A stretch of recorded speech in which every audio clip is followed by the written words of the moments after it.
नमस्कार दर्शक बंधु शुभ सकाळ। आज ହେଉଛି मे मास 8 तारिख शुक्रवार। चलतु नजर पकेबा आज दिन राज्य और देश विदेशर 20टी गुरुत्वपूर्ण खबर पर। ता पूर्व जदि आपण चैनल नुआ कर अच्छे तेरे भिडियोटी को गोटे लाइक और शेयर करने सह चैनल को सब्सक्राइब कर आपण क्यों जिल्लार भिडियोटी देखुंत ताहा जणातु। आज प्रथम खबर, भांगिला दीदी सरकार, ममता कैबिनेट को बरखास्त कले राज्यपाल। राज्यपाल आर रवि निजर विशेष शक्तिर व्यवहार कर ममता कैबिनेट्स को बरखास्त करिसेंती। मुख्यमंत्री ममता बनर्जी इस्तीफा देवा मना करने मध्य राज्यपाल संवैधानिक वीटोर व्यवहार कर राज्य विधानसभा को भंग कर विज्ञप्ति जारी करिसेंती। निष्पत्ति ऐतिहासिक निष्पत्ति भारतीय संविधान अनुच्छेद 174 अधीन नि मुख्य शासन सचिव दुष्यंत नारियाला द्वारा राज्यपाल निर्देश क्रमे जारी आदेश पर राज्य सरकार को अस्तित्व शेष हो जाइछि। परवर्ती खबर, महाप्रभु जमी रह सेटलमेंट, गठन हो स्वतंत्र कफस फ्रंट। श्री जगन्नाथ प्रेमी बड़ खबर, महाप्रभु श्री जगन्नाथ स्थावर संपत्तिर सुरक्षा और सदुपयोग राज्य सरकार एक बड़ पदक्षेप नेबाक जाउछंती। राज्य तथा राज्य बाहर थिबा महाप्रभु समस्त जमी को सरकार निज अधीन को आनिबा सो यार स्थायी समाधान पई यूनिफॉर्म सेटलमेंट पॉलिसी रे आवश्यकता परिवर्तन करने को निष्पत्ति नहीं। परवर्ती खबर, बीजेडी नेता नवीन कड़ा चेतावनी, विशृंखला सहिब नहीं तो दल। जाजपुर गस्त पूर्व चेतावनी, स्थानीय निर्वाचन पूर्व बिजु जनता दल बीजेडी मध्य आभ्यंतरीण गंदल को दूर करने दलर सभापति नवीन पट्टनायक जाजपुर जिलार नेता कड़ा चेतावनी देइछंती। दलर स्वार्थ विरोध में कार्य करुवा किंबा श्रृंखला भांगी नेता विरोध में कठोर कार्यानुष्ठान ग्रहण करा से स्पष्ट करिसेंती। परवर्ती खबर, पाकिस्तान रे अमेरिकार बड़ पदक्षेप। पाकिस्तान रो समयर सबुठार बड़ खबर सामना को आसी। पाकिस्तान रे निजर वाणिज्य दूतावास बा कन्सुलेट बंद करने को निष्पत्ति नहीं अमेरिका। ट्रम्प प्रशासन रो निष्पत्ति पछरे रही एक बड़ कारण। आसंतु जानिबा कहीं पाकिस्तान पर कठोर होइछि अमेरिका। पाकिस्तान रो पेशावर रे अवस्थित निजर वाणिज्य दूतावास को पर्यायक्रमे बंद करने को घोषणा करिछि अमेरिका। परवर्ती खबर, बंगोपसागर रे लघुचाप संभावना। वर्षा नहीं आज पे समग्र राज्य को येलो अलर्ट जारी। काल बैशाखी नहीं पूरा ओडिशा को अलर्ट जारी होइछि। किछि स्थान रे 40 ରୁ 50 किमी बेगर पवन बहिबा नहीं सतर्कता जारी करा जाइछि। आसंता 12 तारिख पर्यंत राज्य में लगी रहिब काल बैशाखी। यार प्रभाव में विभिन्न जिले में बिजुली घड़घड़ी सह वर्षा हेबार संभावना रही आकलन करिछि पाणीपाग विभाग। उपकूल में गुलुगुली लगी रहिब। बंगोपसागर पवन प्रभाव में आभ्यंतरीण में गरम आश्वस्ति मिलिबो। सर्वाधिक तापमात्रा 3 ରୁ 5 डिग्री कहींपे। सेपटे बंगोपसागर में लघुचाप संभावना रही एने जीआईएस पर पूर्वानुमान करिछि ECMWF। हेले बात्या संभावना को नहीं विभिन्न मॉडल रे द्वंद्व रही।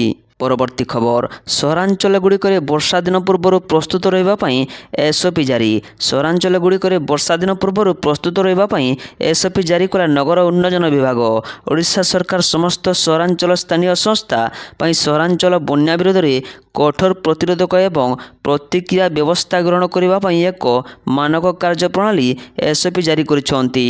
यूएलबी गुड़िक मैनहोल समेत ड्रेन नेटवर्क गुड़िक संपूर्ण जांच करने को एवं क्षतिग्रस्त गठनर तुरंत मरामती किंबा सुरक्षित आवरण सुनिश्चित करने को कहुଯାଇଛି। परवर्ती खबर, मेट्रो प्रकल्प पर कौन प्रस्ताव नहीं, यह बदल में गड़ब 200 इलेक्ट्रिक बस। मेट्रो नहीं केंद्र नगर उन्नयन विभाग पक्षर बड़ सूचना दी जाइछि। ट्विन सिटी रे मेट्रो नुहे यह बदल में गड़ब 200 इलेक्ट्रिक बस। समान भाव कटक 100टी और भुवनेश्वर 100टी बस मंजूर करा जाइछि। केंद्र नगर उन्नयन विभाग पक्षर कहुଯାଇଛି जे राज्य सरकार पक्षर मेट्रो प्रकल्प पर कौन प्रस्ताव दि जाए नहीं। परवर्ती खबर, उन्नत पब्लिक वाईफाई व्यवस्था आणिबे सरकार। सारा देश में लागू हेब एकक पासवर्ड। उन्नत पब्लिक वाईफाई व्यवस्था आनिबा लगे प्रस्तुत करुछंती सरकार। या द्वारा यूजरंक अभिज्ञता उन्नत करबा एवं डिजिटल लेनदेन को अधिक सुरक्षित करबा पर फोकस करा जाइछि। ए नूतन सुविधा रे देशव्यापी सार्वजनिक वाईफाई पई गोटिए पासवर्ड रहिबो। एथिरे व्यवहारकारी माननकु हॉटस्पॉट पई अलग भाव ओटीपी दरकार पड़िबो नाही। सारा देश रे थिबा 4 लाख रु अधिक वाईफाई हॉटस्पॉट रे गोटिए ओटीपी किंबा पासवर्ड रे लॉग ऑन करि हेबो। सार्वजनिक वाईफाई को सुरक्षित करबा लगी वाईफाई प्रोटेक्ट एक्सेस 3 भली ମାନକ ଲାଗୁ କରାଯାଇଛି। ଏହାଦ୍ୱାରା ଭିଡ଼ ଇଲାକା ଗୁଡ଼ିକରେ ୟୁପିଆଇ ଏବଂ ଡିଜିଟାଲ ପେମେଣ୍ଟ ଲାଗି ଅତିରିକ୍ତ ସୁରକ୍ଷା କଭର ଆସିବ। ସରକାର ପ୍ରସ୍ତାବିତ ୱାଇଫାଇ ସିଷ୍ଟମରେ ଅପରେଟରଙ୍କ ଲାଗି ଆଇଆର୍ ମଡେଲ ଭାବେ ବିକଶିତ କରିବାକୁ ଯୋଜନା ରଖିଛନ୍ତି। ପରବର୍ତ୍ତୀ ଖବର, ଶ୍ରୀ ଜଗନ୍ନାଥଙ୍କ ନାମରେ ସ୍ୱତନ୍ତ୍ର ଚ୍ୟାନେଲ ଗଠନ ନେଇ ବୈଠକ। ସବୁ ଓଡ଼ିଆଙ୍କ ଆରାଧ୍ୟ ଦେବତା ତଥା ବିଶ୍ୱବାସୀ ହୃଦୟରେ ବିରାଜମାନ କରୁଥିବା ଜଗତରନାଥ ଜଗନ୍ନାଥଙ୍କ ନାମରେ ଏକ ସ୍ୱତନ୍ତ୍ର ଟିଭି ଚ୍ୟାନେଲ ହେବ। ଏନେଇ ଏକ ବୈଠକ ମନ୍ତ୍ରୀ ପୃଥ୍ୱୀରାଜ ହରିଶ୍ଚନ୍ଦ୍ରଙ୍କ ଅଧ୍ୟକ୍ଷତାରେ ଅନୁଷ୍ଠିତ ହୋଇଯାଇଛି। ଲୋକସେବା ଭବନସ୍ଥିତ ଆଇନ ବିଭାଗ ସମ୍ମିଳନୀ କକ୍ଷରେ ଅନୁଷ୍ଠିତ ଏହି ବୈଠକରେ ପ୍ରସ୍ତାବିତ ନୂତନ ଚ୍ୟାନେଲ ରୂପରେଖା, ଦୈନିକ କାର୍ଯ୍ୟକ୍ରମ, ଜଗନ୍ନାଥ ସଂସ୍କୃତିର ପରିବ୍ୟାପ୍ତି, ଭକ୍ତଙ୍କ ମନରେ ଜଗନ୍ନାଥଙ୍କୁ ନେଇଥିବା ଭାବନାର ପରିପ୍ରକାଶ ନେଇ ଆସିଥିବା ପ୍ରସ୍ତାବ ଉପରେ ଆଲୋଚନା ହୋଇଥିଲା। ପରବର୍ତ୍ତୀ ଖବର, 200 ଟଙ୍କାରୁ ଅଧିକ ପେଟ୍ରୋଲ ମନା, ତେଲ ଅଭାବ ଚିନ୍ତାରେ ଗାଡ଼ି ଚାଳକ। ମଧ୍ୟପ୍ରାଚ୍ୟ ଯୁଦ୍ଧର ପ୍ରଭାବ ଓଡ଼ିଶାରେ ଦେଖିବାକୁ ମିଳିଲାଣି। ନବରଙ୍ଗପୁର ଜିଲ୍ଲାରେ ବିଭିନ୍ନ ପେଟ୍ରୋଲ ପମ୍ପରେ ଟାଙ୍କ ଖାଲି ହେବାକୁ ବସିଲାଣି। ପେଟ୍ରୋଲ ଓ ଡିଜେଲ ପାଇଁ ପମ୍ପରେ ଲାଗୁଛି ଲମ୍ବା ଲାଇନ। ତେଲ ପାଇଁ ଟାଙ୍କିରୁ ଟାଙ୍କି ଘୁରି ବୁଲୁଛନ୍ତି ଗ୍ରାହକ। କିଛି ପେଟ୍ରୋଲ ପମ୍ପ ସମ୍ପୂର୍ଣ୍ଣ ବନ୍ଦ ହେବା ସ୍ଥିତିରେ ଏପଟେ ପେଟ୍ରୋଲ ପମ୍ପ ଏଜେନ୍ସି ଅର୍ଡର ପୂରଣ କରିପାରୁନାହାନ୍ତି କମ୍ପାନୀ। ଫଳରେ ପେଟ୍ରୋଲ ପମ୍ପ ମାଲିକମାନେ ବାଇକ୍ ପାଇଁ 100ରୁ 200 ଟଙ୍କା ପେଟ୍ରୋଲ ଦେବାକୁ କୁହାଯାଇଛି। ସେହିପରି ବଡ଼ ଗାଡ଼ି 200 ଲିଟର ଅଧିକ ଡିଜେଲ ଦେବା ଉପରେ ଲାଗିଛି କଟକଣା। ବେରେଲ ମଧ୍ୟ ତେଲ ଦେବାକୁ ବାରଣ କରାଯାଇଛି। ଏଭଳି ନୋଟିସ୍ ଦେବା କେତେ ପେଟ୍ରୋଲ ପମ୍ପ ଲାଗିଥିବା ଦେଖିବାକୁ ମିଳୁଛି। ଫଳରେ ନବରଙ୍ଗପୁର ଗାଡ଼ି ଚାଳକ ଏବଂ ଚାଷୀ ଅସୁବିଧାର ସମ୍ମୁଖୀନ ହେଉଛନ୍ତି। ପରବର୍ତ୍ତୀ ଖବର, ପର୍ଯ୍ୟଟକଙ୍କୁ ମିଳିବ ଚିଲିକା କୂଳ ଗାଁରେ ରାତ୍ରି କାଟିବାର ନିଆରା ଅନୁଭୂତି। 15ଟି ହୋମଷ୍ଟେ ପ୍ରକଳ୍ପ କରିବାକୁ ନିର୍ଦ୍ଦେଶ। ପୁରୀ ଜିଲ୍ଲା ଅନ୍ତର୍ଗତ କୃଷ୍ଣପ୍ରସାଦ ବ୍ଲକର 2ଟି ପଞ୍ଚାୟତ ସାତପଡ଼ା, ପିରିଜିପୁରରେ ପର୍ଯ୍ୟଟକଙ୍କୁ ହୋମଷ୍ଟେ ବ୍ୟବସ୍ଥା ମିଳିବ।